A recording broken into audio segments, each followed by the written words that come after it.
intention in separating the erotic from animation. I've always liked anime, even as a child. It kept me comfortable, and it kept me sane. Not in a painful way at all. It was the intelligence. These characters and their different intelligence. Not the tropes they portray.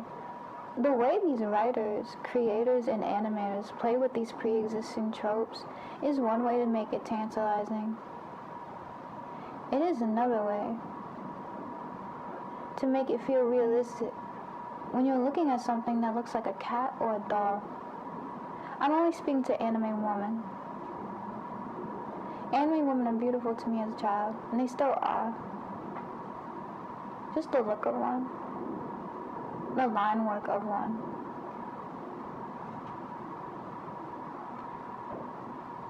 Anime is inherently interesting because it is perverted, and to say it should be separated is dismissing an entire culture's sexuality.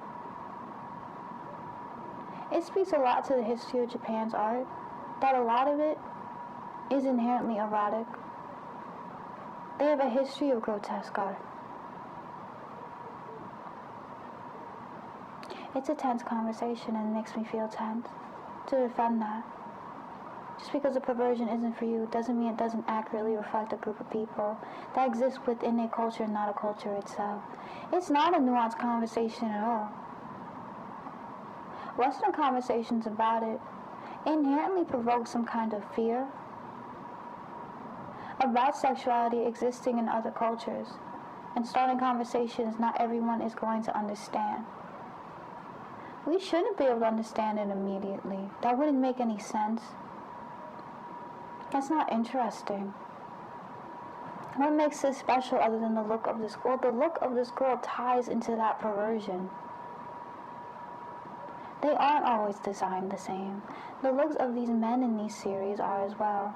For both genders, for all genders, and for all people. I'll keep this into the context of gender binary because it's my voice to do so, to be understood by a group of people who care about the discussion within the binary, and that's it.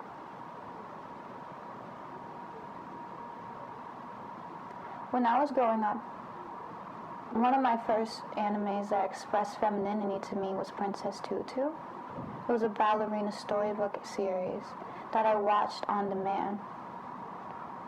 Every week, I had to refresh to see if the next episode I wanted was up, and sometimes it would just restart again to the episodes I've already seen. It was a terrible time. It was an amazing time. It was a deeply tragic anime. The ugly duck is a ballerina in ballet school that transforms into a beautiful princess that can dance the ballet. The black swan hates her. She's better at dancing than her. It's true. They battle with dancing. They're portrayed as yin and yang, black and white. She wants the prince.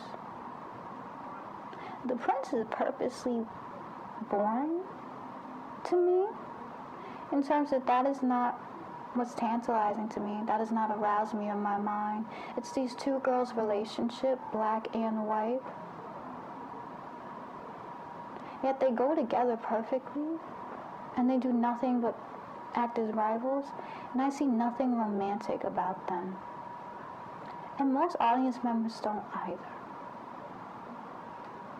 They are truly enemies, and that is a very hard thing in writing to portray, because most audiences want women to get along, especially little girls. There's nothing inherently erotic about the visuals of this anime. As a little girl, what seduced me to like it is the intelligence itself, not only of this relationship, but how this storybook story tells something about gender performance as women. They're kind of using the men as accessories in this story. It is not about her finding her prince. It's a tragedy about a girl who wants to dance but is an ugly duckling that transforms into a magical swan. And she is perfect already as an overachieving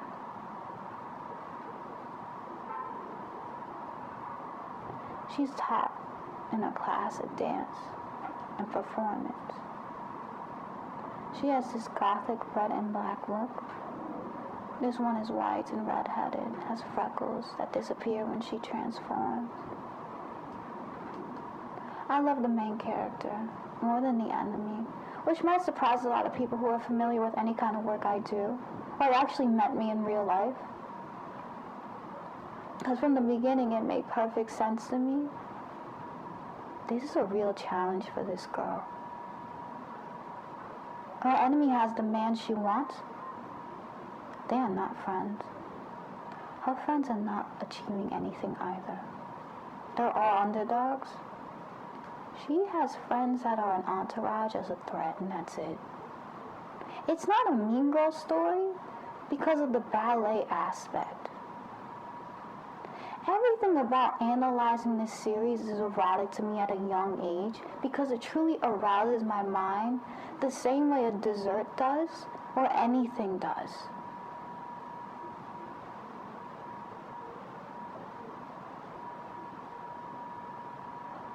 I don't want to say the ending, not because it's too sad or because of spoilers, because it's more relevant to the storybook story being told. The aspect of ballet changes it because ballet is inherently competitive.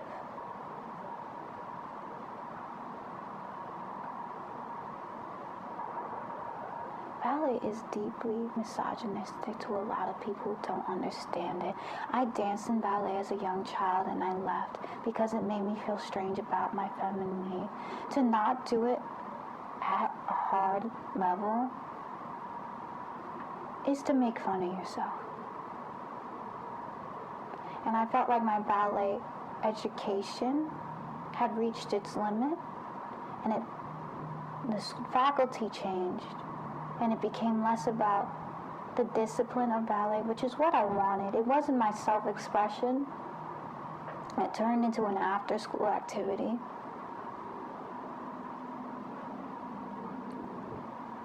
So the pleasure is gone. My mind is no longer challenged or strained or feels any kind of release.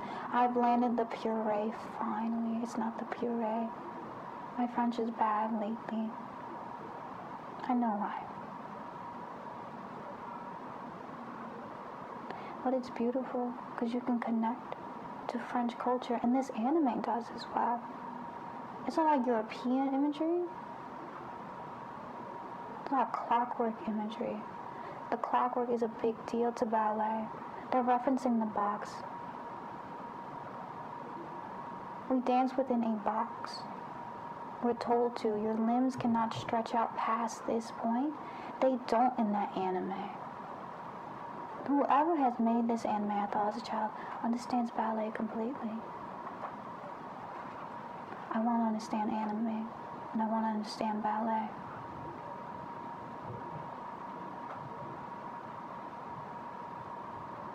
And as a kid, looking back now, I realize I truly am having an erotic, pleasurable experience watching this anime that has nothing to do with sex, just intelligence. This is a deeply intelligent anime. This is for little girls. It's deeply sad. It feels like she's not winning. I don't think she is. There's one winner in ballet. Not everyone gets the part. We mix up pleasure with satisfaction. Shouldn't there be a satisfying development? That's not a satisfying situation. She might become the best dancer and realize, now what? And she has two lives, her magical real life and her life. Ideally, she's a good dancer in both, but she's only a good one within her fantasy version of herself. And she's getting better and worse. And if she commits to this fantasy, no, there's a chance she might become a duck forever. There's too much going on to her. But to me, as an audience member, I'm like, there is too much going on. I would like to break it down immediately. I watch her do it too. And her enemy especially. who is dangerous. She's a magical enemy as well. They go to the same school. They don't change that much, transform. She changes less than her. There's an implication she was powerful before having any kind of magical ability at all. And growing up, looking back at the anime, I think about the fact she never really thought that the two could be one. They both don't. Yin and Yang alone can't know that they can be an individual. I also liked Oran Host Club as a child. That anime is deeply perverted. Haruhi Suzumiya is an amazing protagonist. The fact that she is surrounded by rich men and knows exactly how to move within the world of the rich taught me about economics and gender performance at a young age, and that was arousing for me too.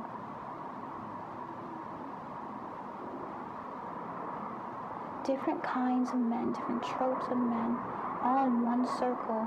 They're a friend group. Kind of.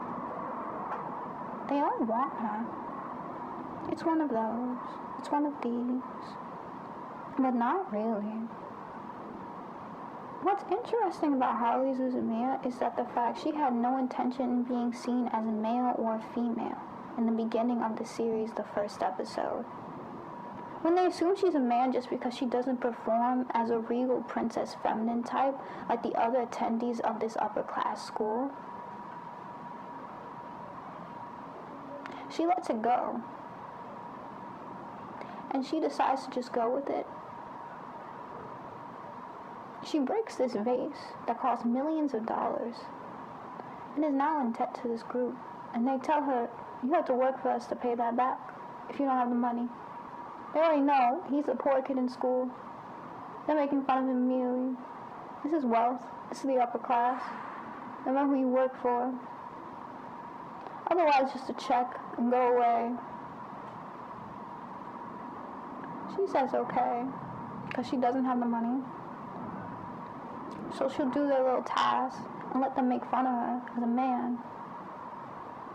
When they start dressing him up, wondering what they can do with this asset, because they objectify Haruhi as him. But when they dress him up as a pretty boy and start putting together that Haruhi is a girl, this animosity melts away. And she is immediately made attractive to all of them. That she did this.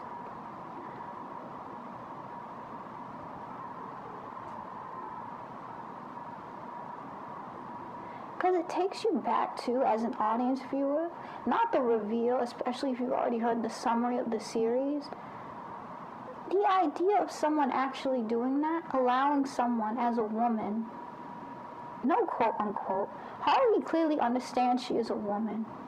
They're treating me like this. I'm gonna go with it. I'm immediately attracted to her mind. And when they ask, adamantly refuse this reveal in a way, not because it insults their intelligence or her, just the slow reveal, and then for her to just accept that she is seen as a boy. I will now work for you all at this same business, which is just seducing women playfully at tea parties, might I add, which she will now do with them. I'll just go with it.